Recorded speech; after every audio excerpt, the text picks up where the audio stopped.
नमस्कार दोस्तों, आप देख रहे हैं जिंदगी बीती पे सक्सेना।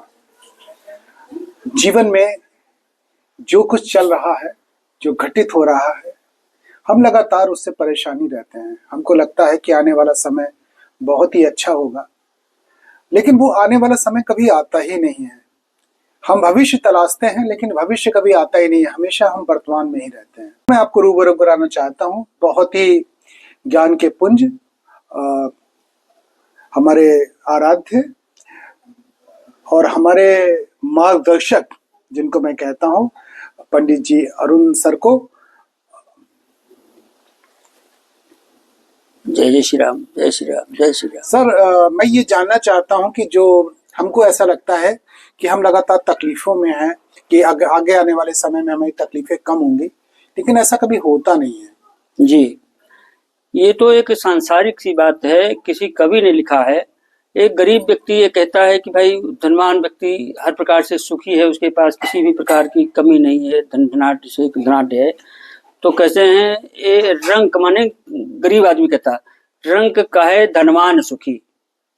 रंक गरीब आदमी कहता है कि धनवान व्यक्ति भाई सुखी है। धनवान व्यक्ति से पूछा गया क्या भैया आप सुखी हो? धनवान काहे सो राजा को भारी। धनवान कहता है काहे के सुख, आज ये टैक्स, कल वो टैक्स, फलाना टैक्स, ठिकाना टैक्स, टैक्सों में सब बीता जा रहा है, काहे के सुख। सुखी है तो राजा सुखी है। तो राजा से पूछा गया क्या आप सुखी हो? तो राजा कहा चक्रवर्ती सुखी। राजा ने भी कहा कि अरे काहे के सुख, हम तो बहुत उलझन में रहते हैं, तादाद से ज्यादा परेशान रहते हैं। कहीं चीन का आक्रमण, कहीं ऑस्ट्रेलिया का आक्रमण, कहीं पाकिस्तान का, कहीं कुछ बड़ी समस्याओं झेल रहे हैं। राजा कहा चक्रवर्ती सुखी। चक्रवर्ती राजा से पूछा गया कि आप अपनी जगह पर संतुष्ट हो? तो चक्रवर्ती कहा है सुख इंद्र को भारी। चक्रवर्ती राजा ने कहा अरे हम काहे का हमें सुख, अगर वास्तव में सुखी हैं तो इंद्र महाराज सुखी हैं, चाहे जहां बरसें चाहे जहां सूखा डालें, कोई कहने वाला तो नहीं, कोई उनका दूजी बात तो करने वाला नहीं। तो अगर सुखी हैं तो इंद्र महाराज सुखी हैं। इंद्र महाराज से पूछा गया क्या महाराज आप सुखी हो? तो इंद्र कहा है चतुरानंद सुखी। इंद्र ने कहा हम तो बहुत परेशान, बहुत ज्यादा दुखी रहते हैं अपने जीवन से, क्योंकि अगर सुखी हैं तो वास्तव में ब्रह्मा जी सुखी हैं। चाहे जैसी सृष्टि की सृजन करें, लंगड़ा बना दें, लूला बना दें, तक्खा बना दें, काना बना दें, उनसे कोई दूजी उनकी करने वाला कोई नहीं है। कैसी सृष्टि का निर्माण कर दिया। सुखी हैं तो कम से कम ब्रह्मा जी अपनी जगह पर सुखी हैं।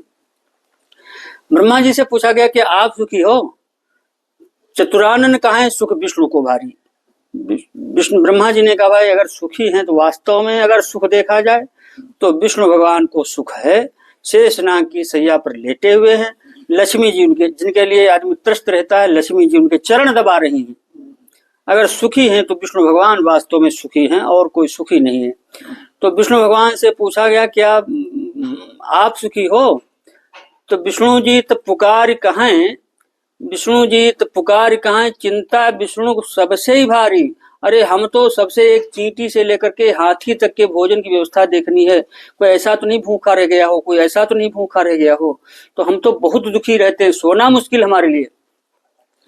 तो तुलसीदास विचार कहें एक भक्ति बिना सब जीव दुखारी। संसार में कोई सुखी है ही नहीं कि किसी प्रकार से कोई किसी प्रकार से कोई किसी प्रकार से पूर्ण सुख, किसी को ये नहीं लगता है कि हम पूर्ण सुखी हैं। और जब ये क्रमशः लिखा है, ये भी लिखा है सुखस्यांतरम दुखम, सुख के बाद दुख स्वाभाविक बात आता ही है। सुखस्यांतरम दुखम और दुखस्यांतरम सुखम, द्वैमेतद्ध जंतुराम अलंघ्यम दिन रात्रिवत।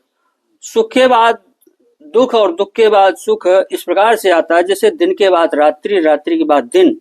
कोई घसीटी थोड़ी लाता है, वो अपने आप स्वतः ही आते हैं। तुलसी जग में मित्र दो, सुख दुख है नाम। उन दोनों मित्रों के नाम है सुख और दुख। तुलसी जग में मित्र दो, सुख दुख है नाम। एक रात ठाड़ो सदा, एक करत विश्राम। तो आप ये सुविचार आप सुन रहे थे पंडित अरुण जी के, और इसी तरह जिंदगी हमारी चली जा रही है। और हम रोज सोचते हैं कि कुछ नया करेंगे, कुछ नया बनाएंगे, लेकिन बनता कुछ भी नहीं है। हम वही उसी तरीके से चले जा रहे हैं। तो जिंदगी में है कुछ भी नहीं, न कभी सुख होता है न कभी दुख होता है। हमारा सिर्फ जो हमारे एहसास हैं सिर्फ वही हमको एहसास कराते रहते हैं। जिस एहसास की प्रचुरता होती है वही एहसास हमको दिखाई देने पड़ने लगता है और पढ़ने लगता है, जबकि दोनों ही सदा आसपास ही रहते हैं और जिसके साथ हम ज्यादा कोरिलेट कर जाते हैं वही हमको दिखाई देने लगता है। तो आप देख रहे थे जिंदगी विद दीपक सक्सेना, और फिर मिलेंगे एक नई बात के साथ, एक नए विचार के साथ। पंडित जी बहुत बहुत धन्यवाद आपका कि आपने मुझे ये मौका दिया कि मैंने आपके साथ एक छोटा सा ब्लॉग शूट किया है, और इस ब्लॉग को अब मैं अपनी चैनल पर चलाऊंगा। ठीक है, बहुत बहुत शुक्रिया आपका। जय श्री राम। और ये बहुत अच्छी बात ये है, कम से कम संसार में यही बातें होती हैं, एक दूसरे के पूरक।